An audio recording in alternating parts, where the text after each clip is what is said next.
우리 하나님 말씀 구약성경 예레미야 22장 20절에서 23절까지의 말씀입니다. 구약성경 예레미야 22장 20절에서 23절까지 말씀을 한 절씩 돌아가며 교독하겠습니다. 예레미야 22장 20절에서 23절까지의 말씀입니다. 20절을 제가 먼저 읽겠습니다. 너는 레바논에 올라 외치며 바산에서 내 소리를 높이며 아바림에서 외치라. 이는 너를 사랑하는 자가 다 멸망하였음이라.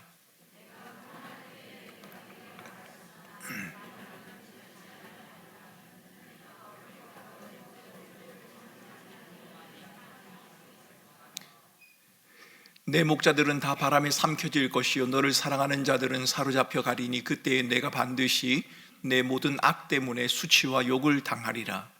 레바논에 살면서 백향목에 깃들이는 자여 여인이 해산하는 고통 같은 고통이 내게 임할 때에 너희 가련함이 얼마나 심하랴. 아멘. 제가 저희 교회에 부임하고 난 다음에 교우들이, 특히 남자 교우들이 제게 묻는 질문이 있었습니다. 어떤 운동을 좋아하십니까? 테니스를 칠 줄 아십니까? 이런 질문입니다. 여러분, 저는 테니스를 칠 줄 압니다. 그런데 테니스를 배워본 적은 없습니다. 제가 테니스를 친 것은 유학 시절 때입니다. 유학 온 목사님들이 함께 모여서 1년에 한두 차례 테니스 시합을 하게 되는데, 그때 어느 목사님이 제게 파트너가 돼서 복식을 같이 치면 좋겠다라고 그렇게 말씀을 하시더라고요. 그 당시에는 제가 테니스를 한 번도 쳐보지를 않았습니다. 그런데 그 목사님이 복식을 같이 하자라고 하는 그 제안을 받고 이 목사님이 내 실력을 어떻게 알고 나를 부르는가라는 생각을 했습니다. 내가 테니스를 못 친다는 걸 이분이 모르는가라는 생각을 했는데, 그분은 제가 테니스를 칠 줄 모른다는 것을 잘 알고 있는 목사님이셨습니다. 알고 보니 그분이 유학 온 목사님들 가운데 테니스를 가장 잘 치는 분이었습니다. 그리고 그 이후로 제가 유학생활을 하는 9년 동안 테니스 대회를 한 10번 나갔는데 10번을 다 우승을 했습니다. 복식을. 놀랍지 않습니까? 저는 테니스를 한 번도 쳐본 적이 없거든요. 그런데 그 목사님이 제게 이렇게 이야기하더라고요. 목사님이 이 자리에 서세요. 코트, 네트가 있는 네트 앞에 이렇게 서더니, 목사님 다른 곳으로 다닐 필요 없이 이 네트를 넘어오는 목사님 가까이에 오는 공만 넘겨주시면 됩니다. 이렇게 말을 하는 겁니다.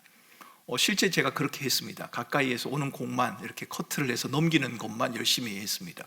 탁구 치는 것처럼 한두 번 해보니까 되더라고요. 그런데 그 나머지 공은 정말 그 목사님이 다 받아주셨습니다.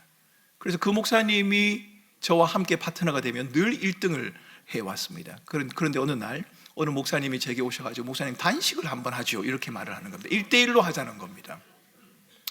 제가 자신감이 좀 붙었습니다. 여러 차례 우승을 해봤기 때문에 이거 단식도 별것 있겠나라는 생각이 들어서 단식을 했습니다. 그런데 첫 세트를 마치고 나니까 그 목사님이 제게 와서 이렇게 말하는 겁니다. 목사님, 지금처럼 테니스를 치면 손목 금방 나가버립니다. 손목이 다칩니다. 힘 빼고 기본적인 자세부터 목사님 좀 배워서 다시 하는 게 좋겠습니다. 그 목사님 제게 그렇게 말을 하는 겁니다. 그런데 여러분, 그렇게 말하는 목사님은 복식에서 항상 저희에게 졌던 목사님입니다. 저희가 이겼고 그 목사님 편은 졌단 말입니다. 그래서 제가 그 말을 좀 우습게 생각을 했습니다. 그래도 내가 늘 우승을 해왔는데 오늘은 실수로 내가 진 것이지, 다음에 이분과 단식 게임을 하면 내가 틀림없이 이길 수 있을 것이다, 그렇게 생각을 해왔습니다. 그런데 그분의 말이 틀리지 않다는 것이 얼마 지나지 않아 금방 증명이 됐습니다. 얼마 뒤부터 제 손목이 아프기 시작한 겁니다. 그 뒤로는 단식은 고사하고 복식도 칠 수가 없었습니다. 한동안 손목이 아파서 테니스 라켓을 손에서 놓아야 했던 겁니다. 제가 쳐왔던 그런 방식들, 익숙한 방식을 고집하면서 기본기를 익히려고 하지 않았던 결과를 제가 톡톡히 치르게 된 겁니다. 상당히 고생을 했습니다. 자판을 치는 것도 하지 못할 만큼 힘들고 어려웠었거든요. 습관이 되어버렸던 제 자세를 포기하지 않고, 자세가 잘못된 것이 아니라 제가 힘이 부족해서 그렇다, 혹은 지구력이 부족해서 그렇다라고 생각이 돼서 뛰기도 열심히 하고 스윙도 열심히 했습니다만 경기에서는 졌고 손목은 계속해서 아파왔습니다. 여러분, 그때 제가 배운 교훈이 있습니다. 바르지 않는 것이 몸에 한번 배이고 익숙해지면, 그리고 그것이 습관이 되어버리면 고치거나 새로운 것을 시작하는 것이 매우 어렵다는 겁니다. 이것은 비단 테니스만의 이야기가 아닐 겁니다. 모든 운동에 적용되는 이야기이기도 할 것이고, 운동만이 아니라 우리들의 모든 삶의 영역, 심지어는 신앙생활에도 그렇다라고 생각이 됩니다. 오늘 본문은 화려했던 북이스라엘도, 다윗의 정통성을 자랑했던 남쪽의 유다도 기울어져가는 이야기가 오늘 본문 가운데 기록이 되어 있습니다. 남유다 왕국이 왜 멸망을 했을까? 여러 가지로 해석을 해볼 수 있습니다. 남유다 왕국 말기의 왕들이 무능했기 때문에 유다가 멸망한 것이다, 이렇게도 말할 수 있을 것이고, 바벨론과 애굽 사이에서 외교전을 잘못했기 때문에, 외교를 잘못 펼쳤기 때문에 유다가 멸망했다라고 그렇게도 말할 수 있을 것 같습니다. 어떤 사람들은 이 유다의 멸망을 하나님에게로 돌리는 그런 경우도 있습니다. 하지만 하나님에게는 책임을 돌릴 수가 없습니다. 왜냐하면 본문을 읽어보면 하나님께서는 이 유다 백성들에게 늘 경고를 했기 때문입니다. 21절에 보면 하나님은 자신을 거역하는 자리에서 유다가 벗어나도록 설득하기 위해서 예레미야를 통해 아주 많이 애를 쓰셨습니다. 하나님은 유다가 평안할 때부터 유다의 멸망의 위기까지 단 한 차례도 멈추지 아니하고 유다를 향한 경고를 계속해 오셨던 겁니다. 하나님의 메시지는 명확합니다. 20절에 나오는 레바논, 바산, 아바림, 여러분 이 세 곳은 모두 산맥 지역입니다. 산맥인데요, 예루살렘의 북쪽, 북동쪽, 남동쪽을 포함합니다. 그러니까 예루살렘을 포함한 유다 전체를 포함한다고 말할 수 있습니다. 모든 지역에 하나님께서 말씀을 전했다는 겁니다. 그런데 이 소식이 그렇게 좋은 소식이 아니었습니다. 이사야서 40장 9절 이하에 나오는 아름다운 소식, 좋은 소식과는 달리 이 소식은 비극이었고 애국에 대한 소식이었습니다. 이스라엘과 유다가 멸망할 것이라는 소식이었지요. 심판을 당해야 하는 사람들의 입장에서는 하나님을 향해서 할 말이 있었을 겁니다. 왜 우리를 멸망시킵니까? 우리가 멸망당한다는 이야기를 왜 이제서야 하시는 겁니까? 좀 일찍 이야기해 주셔서 우리가 멸망으로부터 돌아설 수 있도록 해주셨으면 좋지 않겠습니까? 라고 생각할 수도 있었을 겁니다. 사실 사람에게는 어떤 일이든지 간에 충분하다는 것이 존재하지 않습니다. 사람들은 늘 결핍을 경험하게 되고, 심지어는 자신의 잘못조차도 다른 사람이나 하나님에게 돌려버리는 못된 습성을 가지고 있습니다. 하나님이 충분히 우리에게 경고하지 않았기 때문에 우리가 망하는 것 아닙니까? 라고 생각하는 겁니다. 사람들은 늘 충분하지 않다고, 늘 부족하다고 느끼며 살아갑니다. 이것은 하나님의 경고에 대해서도, 하나님을 기다리는 것에 있어서도 마찬가지입니다. 사람들은 하나님을 알만한 증거가 충분하지 않다고 말하고, 하나님이 계시다는 것을 우리에게 충분히 보여줬으면 우리가 하나님을 믿었을 것 아닙니까? 라고 그렇게 말을 합니다. 하나님의 일하시는 방식도 우리가 알아볼 수 있을 만큼, 우리가 눈치챌 정도로 좀 더 분명하게 보여주시면 우리가 잘 알 수 있을 텐데 뭔가 좀 부족하지 않습니까? 라고 우리가 그렇게 말한단 말입니다. 그러나 하나님은 언제나 충분하십니다. 유다를 향해서도 하나님은 이미 충분히 경고를 해왔고 충분히 기다리셨습니다. 하나님의 기다리심과 말씀하심, 여러분 이것은 인간들이 생각하는 것만큼 그렇게 부족하지가 않습니다. 그러므로 우리는 우리들의 잘못을 하나님에게로 그 원인을 돌릴 수가 없습니다. 유다 멸망의 원인, 하나님에게 있는 게 아닙니다. 왕들이 정치를 잘못해서 그렇다, 그럴 수도 있습니다만 그것도 직접적인 원인이라고 말할 수 없습니다. 바벨론과 애굽 사이에 외교를 잘못 펼쳤기 때문에 그것도 이유일 수는 있습니다만 그것이 유다 멸망의 직접적인 원인은 될 수 없습니다.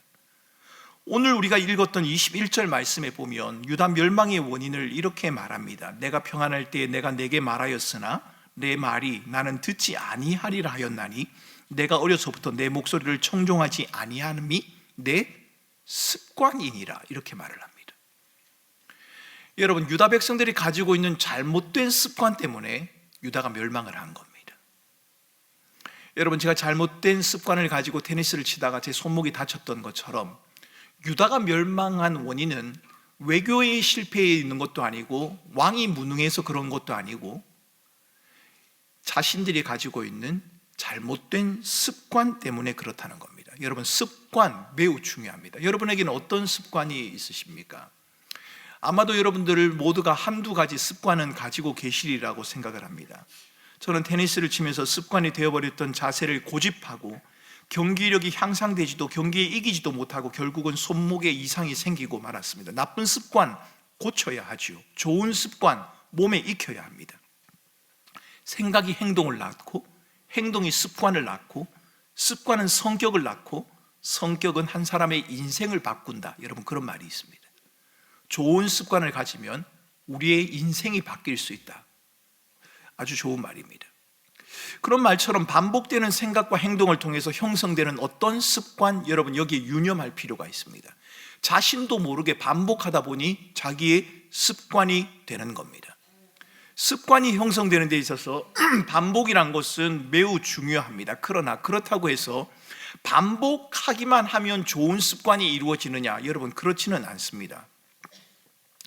여러분, 제가 복식을 치면서 테니스를 한 번도 배우지 않았다, 그건 아닙니다. 저도 테니스를 좀 배웠습니다. 테니스 단식 경기를 위해서 기본 자세를 익히기도 했습니다. 경기에서 계속 치고 난 뒤에 자존심도 상하고 해서 몰래 연습도 했고 친한 목사님에게 레슨도 받았습니다. 반복적인 훈련을 했습니다. 그런데 잘 변하지 않았습니다. 여러분, 그 원인이 어디에 있었을까요? 여러분, 저의 잘못된 자세가 잘 변하지 않더라는 겁니다. 왜 이게 잘 바뀌지 않을까? 여러분, 저는 곰곰이 한번 생각을 해보았습니다. 왜 바뀌지 않았을까요? 바뀌지 않은 중요한 원인은 잘못된 자세와 습관을 고치려는 마음보다는 내가 빨리 배워서 경기에 이겨야겠다는 그 승부욕이 제게 앞섰기 때문입니다. 나의 잘못된 자세, 태도를 교정해서 바르게 테니스를 쳐야겠다, 이런 마음보다는 내가 지난번에는 졌으니 빨리 연습을 해서 다음에는 내가 이겨야겠다고 하는 그 승부욕이 제 마음속에 더 크게 작동을 했다는 겁니다. 저는 잘못된 자세를 고치기 위해서가 아니라 경기에 이기기 위해서 연습을 하고 반복을 했습니다. 이겨야겠다는 마음이 앞서다 보니까 힘은 더 들어가게 되고 습관이 된 자세는 더 잘 고쳐지지 않았던 겁니다. 그렇게 보면 잘못된 습관을 버리고 좋은 습관을 가지는 작업, 여러분, 이것은 단순한 반복을 통해서 이루어진다, 그렇게 말할 수 없을 겁니다. 반복이 중요합니다만 그것보다 더 중요한 것은 그 행동을 하는 의도와 마음이 어디 있느냐, 궁극적인 원함이 어디에 있느냐, 왜 그것을 하느냐라고 하는, 여러분, 그 마음의 동기와 그것을 배워가는 과정이 훨씬 더 중요하다. 여러분, 우리는 그렇게 말할 수 있을 겁니다. 여러분, 성경에 보면 습관이라는 단어가 몇 곳에 나옵니다. 주님에게도 습관이 있었습니다. 기도하시는 습관이셨죠. 습관을 쫓아 기도하셨다. 다니엘에게도 습관이 있었습니다. 다니엘 역시도 하루에 3번 기도하는 습관이 있었습니다. 이것을 보고 새벽 기도나 하루 3번 기도를 강조할 수 있을 겁니다. 예수님처럼 우리도 기도합시다. 다니엘처럼 우리도 하루에 3번 기도합시다. 이렇게 말할 수 있겠지요. 기도 생활의 꾸준함, 성실함, 시간이나 횟수를 강조할 수 있을 겁니다. 그러나 여러분, 그것보다 더 중요한 것은 우리들의 마음속에 원함이 어디에 있느냐, 이것이 더 중요합니다. 횟수, 분량, 시간 무시할 수 없습니다. 그러나 더 중요한 것은 습관적으로 그 일을 통해 무엇을 원하고 바라고 있느냐, 여러분, 이게 더 중요합니다. 오늘날 갑자기 새벽 기도에 나오던 한 성도가 새벽 기도를 나오기 시작했다고 한번 생각해 봅시다. 그분에게 물었습니다. 어떻게 새벽 기도에 나오시게 됐습니까? 그랬더니 그분이 이렇게 말하는 겁니다. 새벽에 도무지 잠이 오지 않아서 누워있느니 차라리 나오는 것이 좋겠다 싶어 새벽 기도에 나옵니다. 이렇게 말씀하시는 분이 있었다고 한번 생각을 해보겠습니다. 그런 분이 진짜 있었던 건 아니고요, 제가 그런 분을 한번 만들어 본 겁니다. 잠이 오지 않아서 새벽 기도를 나온 것 괜찮습니다. 좋습니다. 나오다 보니 습관이 되었다, 나쁘지 않습니다. 잠이 오지 않아서 하루 이틀 새벽 기도 나오다 보니까 새벽 기도 나오는 것이 습관이 되었습니다. 그런데 여러분, 잠이 오지 않아서 습관이 되어 새벽 기도를 나오는 분과 하나님의 말씀대로 살고 싶고 하나님의 은혜를 갈망하고 하나님 앞에서 반드시 해결해야 할 문제가 있어서 새벽 기도에 나오는 분, 여러분, 뭔가 좀 다르지 않겠습니까? 새벽 기도에 나오는 건 똑같습니다.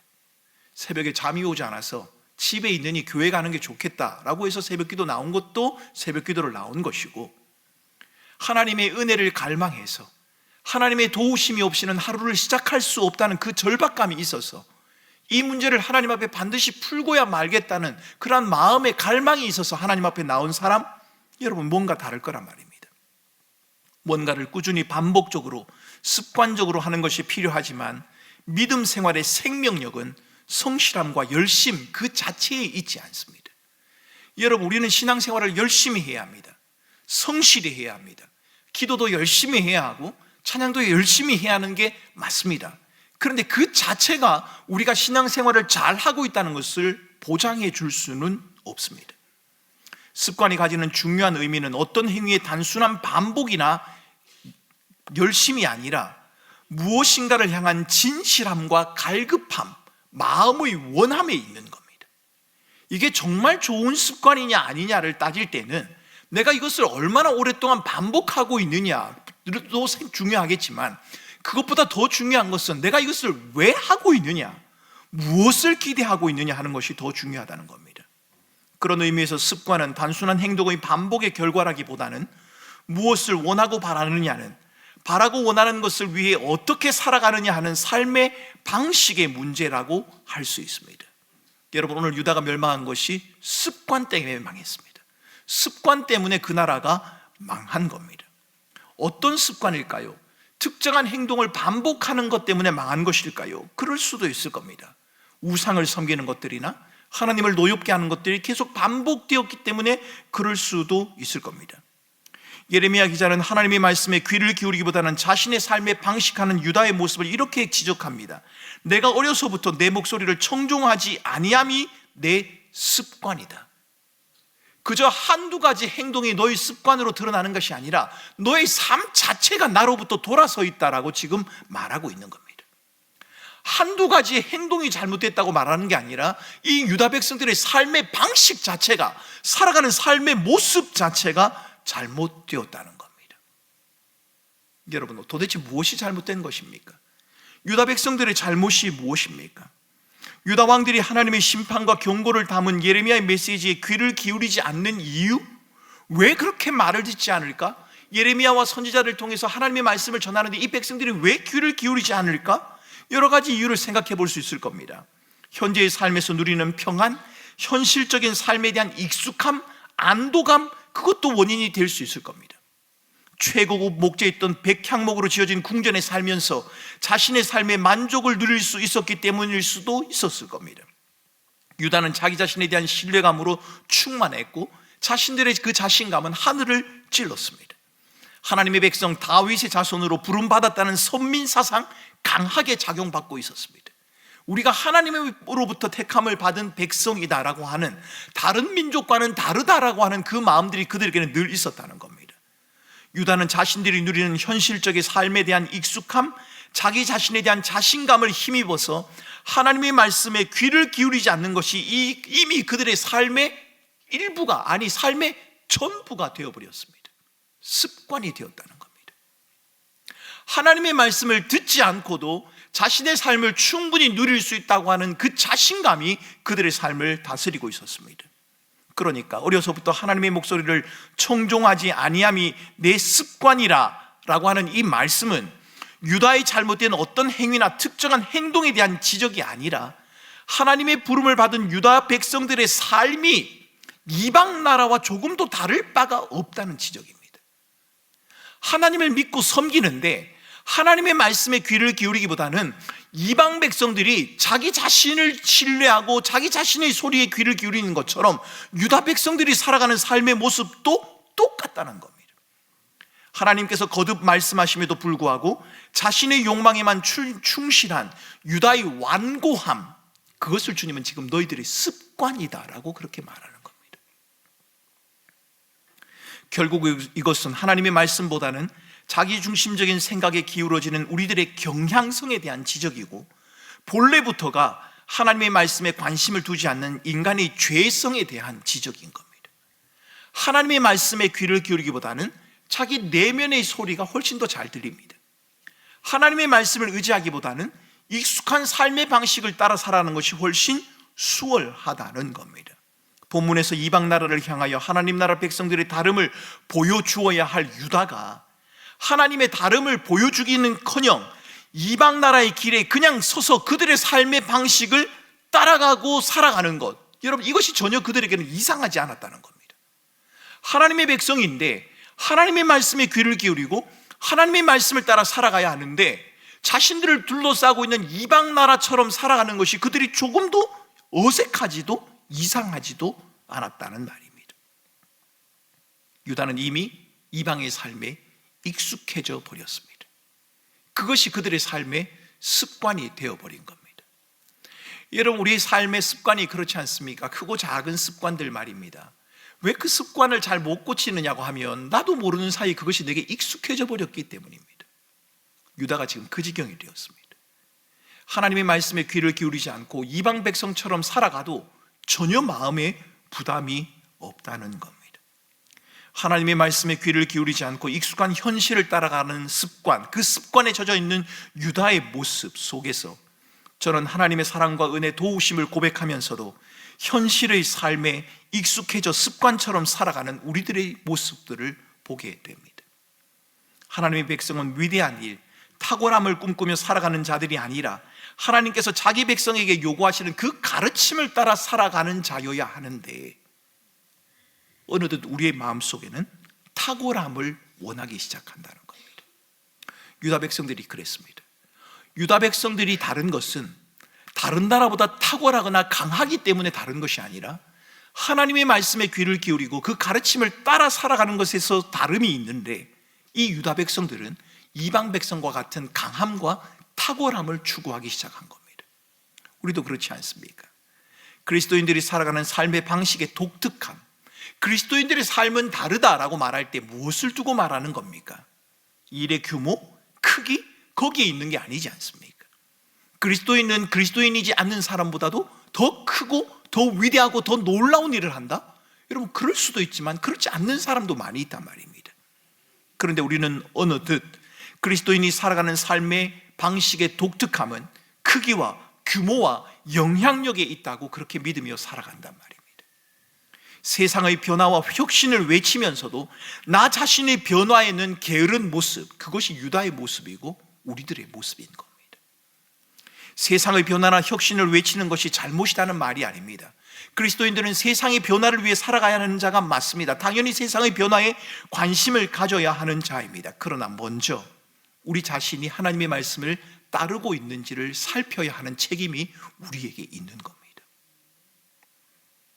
편안함이 삶의 만족을 의미하는 것이 아닌데, 참된 만족은 우리에게 벌어진 모든 일과 상황 가운데 하나님이 함께 계시고 하나님이 섭리하시고 하나님이 우리를 다스린다는 그 사실에서 우리가 만족감을 누리고 안정감을 누려야 하는데, 우리는 그 속에서 안정감을 누리고 만족감을 누리기보다는 이방 백성들이 추구하고 있는 규모에, 크기에, 외모에 드러나는 것들로 인해서 안정감을 누리기 시작했다는 겁니다.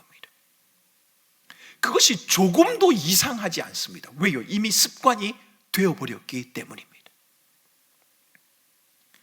유다 백성들에게는 이방 백성들이 살아가는 삶의 모습과 조금도 다를 바 없는 삶의 방식이 습관이 되고 말았습니다. 어느 한 부분이 아닙니다. 우상을 섬기고 있는 한 부분, 거짓을 행하는 한 부분이 아니라 그들의 삶 전체가 이방 백성들과 전혀 구분이 되지 않는다는 겁니다. 인생에서 가장 중요한 목표가 무엇이냐라고 물으면 유다 백성들은 그랬을 겁니다. 하나님의 택한 백성으로 하나님과 함께 살아가는 겁니다 라고 말은 했을 겁니다. 그런데 말하는 그들의 모습이, 그 말의 진심이 드러나지 않는다는 겁니다. 그들의 살아가는 삶의 모습은 여전히 이방과 똑같고 이방 백성들이 추구하는 것을 동일하게 추구하고 있다는 겁니다. 여러분, 유다를 지켜줄 것 같았던 목자들, 오늘 성경을 읽어보면 모두가 다 멸망하지 않습니까? 여호야김의 아들이었던 고니야, 여호야긴이라고, 그가 후사를 보지 못해서 왕위를 잇지 못하는 일이 벌어집니다. 깨어진 그릇처럼 회복할 수 없는 지경에 유다는 이르렀습니다. 왜요? 잘못된 습관의 결과입니다. 여러분, 우리는 우리의 삶 가운데 크고 작은 습관을 돌아볼 필요가 있습니다. 좋지 않은 습관은 버려야 할 것이고 좋은 습관은 길러야 되겠지요. 그러나 우리의 삶 가운데 특정한 행동이 아니라 우리의 마음속에 원함이 어디를 향하고 있느냐는 것은 우리에게 있어서 더 중요한 질문이 되어야 합니다. 내가 정말 하나님을 원하고 있느냐? 하나님의 말씀에 원하신 대로 따라 살아가기를 원하느냐? 여러분, 우리는 그 질문을 던져야 하는 겁니다. 유다 백성들은 나쁜 습관 때문에 망해버렸습니다. 그 나쁜 습관, 그것이 그들의 삶의 전부였다, 그렇게 말해도 틀린 말이 아니라는 겁니다. 여러분, 오늘 밤 우리는 하나님 앞에 함께 기도하기를 원합니다. 하나님 앞에 기도하며 혹 저와 여러분의 삶 가운데 하나님이 원치 않는 나쁜 습관이 이미 자리를 잡고 있다면, 이미 익숙해져서 그것이 나쁜지조차도 이해하지 못하고 있다면, 아니 별로 나쁜 습관은 아닌데, 그럼 예를 들어 볼까요? 여러분, 제가 유학을 할 때 목사님들이 모여서 테니스를 쳤습니다. 그런데 어느 날 사모님 한 분이 테니스장에 나타났습니다. 테니스장에 나타나서 남편 되는 목사님을 향해서 막 화를 내면서 라켓을 빼앗아서 집으로 가버렸습니다. 왜요? 테니스를 치는 게 잘못인가요? 아닙니다. 테니스를 치는 건 괜찮습니다. 그런데 뭐가 문제인가요? 저희들이 테니스를 치려고 남아공에 간 건 아니지 않습니까? 저희들이 그곳에 머물러 있는 건 하루빨리 공부를 끝내고 한국에 있는 교회로 돌아오는 것이 저희 삶의 목표란 말입니다. 그런데 그 목사님이 테니스 치는 게 좀 과했던 모양입니다. 아침에 눈을 뜨면 테니스를 치러 가고, 점심 먹고 테니스를 치고, 저녁 되서 테니스를 치고, 그러면 공부를 언제 한단 말입니까? 드디어 사모님이 화가 난 겁니다. 그래서 테니스장에 나타나서 그 목사님의 테니스 라켓을 빼앗아 버리고 집으로 그냥 돌아가 버리는 그런 일이 벌어진 적이 있습니다. 여러분, 우리의 삶 가운데 나쁜 습관, 이것은 참 안 좋은 습관이다. 그건 금방 눈에 띌 수 있습니다. 그런데 나쁘지 않는데 그것이 우리의 삶의 본래의 목적을 벗어나게 하는 습관이 있을 수 있습니다. 나쁘지 않습니다. 낚시하는 것 나쁘지 않습니다.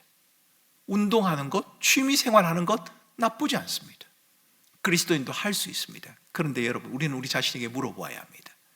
우리가 추구하고 있는 그 습관, 우리의 삶에 익숙한 그 습관들이 과연 우리의 삶의 주인 되신 하나님 그분과 더 가까이 하게 하는 그 도구와 수단으로 사용되어지고 있느냐, 아니면 그것으로 인해서 하나님의 말씀으로부터 내가 점점 더 멀어지고 있느냐, 여러분, 그것을 한번 따져보아야 한다는 겁니다. 나쁜 습관이야 금방 버려야겠지요. 마음을 먹을 수도 있겠지요. 그런데 여러분, 이 습관을 찾기 위해선 나쁘진 않지만 하나님의 말씀으로부터 우리를 멀어지게 만드는, 유다 백성들의 표현을 빌면 마음이 완고해서 하나님의 말씀에 전혀 귀를 기울이지 않는 상태, 여러분, 그 상태가 된다면 이것은 나쁜 습관보다도 우리를 더 위험하게 만들 수 있습니다. 그래서 오늘 밤 우리는 우리의 삶을 돌아보며 하나님 앞에 한번 진지하게 기도할 수 있기를 원합니다. 여러분, 아침에 눈을 뜨면 가장 먼저 무엇을 하십니까? 하루에 여러분의 삶 가운데 여러분의 삶의 대부분을 차지하고 있는 여러분들의 행동, 여러분들의 생각은 무엇입니까? 여러분들이 생각하고 행동하고 말하는 그것이 하나님과 나를 더 가까이 하게 하는 촉매제와 도구처럼 사용되어지고 있습니까? 아니면 그것 때문에 내가 하나님과 하나님의 말씀으로부터 점점 더 멀어지는 삶을 살아가고 있습니까? 우리가 추구하고 있는 그것이 하나님의 말씀을 따르도록 우리를 도와주고 있습니까? 아니면 그것이 우리를 더 하나님의 말씀으로부터 멀어지게 만들고 있습니까? 오늘 밤 우리가 기도하며 우리 자신들을 한번 돌아볼 수 있기를 바랍니다. 유다의 멸망은 나쁜 습관 때문입니다. 한두 가지 나쁜 행동이 아니라 그들의 삶 자체가 하나님의 말씀으로부터 돌아서 있었다는 겁니다. 그들의 마음은 완고했고 하나님의 말씀을 들으려고 하지 않았고, 그들이 살아가고 있는 이방 백성들의 삶의 방식과 동일한 삶을 살아가면서도 전혀 마음에 부담이 없었다는 겁니다. 익숙함, 그것이 그들의 삶을 이끌어가고 있었습니다. 그러기에 여러분, 바울은 로마서 12장에서 우리에게 그렇게 말하지 않습니까? 너희는 이 세대를 본받지 말고 너희 마음을 새롭게 하라. 이 세대를 본받지 말고 너희 마음을 새롭게 하더라. 이 세대를 따르지 말라. 날마다 변화되는 삶을 살아가라. 우리에게 그렇게 당부하고 있지 않습니까? 왜냐하면 세상은 우리로 하여금 하나님을 믿고 섬기고 따르도록 도와주는 곳이 아니라 하나님을 떠나 스스로 왕노릇할 수 있도록 우리를 유혹하는 것들이 훨씬 더 많기 때문입니다. 오늘 우리가 함께 찬양하고 기도할 때 우리 마음속에 자리 잡고 있었던 모든 나쁜 습관들을 버리기로 결심하고 결단하고 하나님 안에서 거룩한 습관들을 회복하는 시간들이 될 수 있으면 좋겠습니다. 성령께서 우리를 도우셔서 우리에게 거룩한 습관을 회복하고 주님과 가까이 주님을 닮아가고 주의 인도하심 안에 거하는 그 습관들을 회복하는 그런 복된 밤이 되실 수 있기를 주님의 이름으로 축원합니다. 이 시간 우리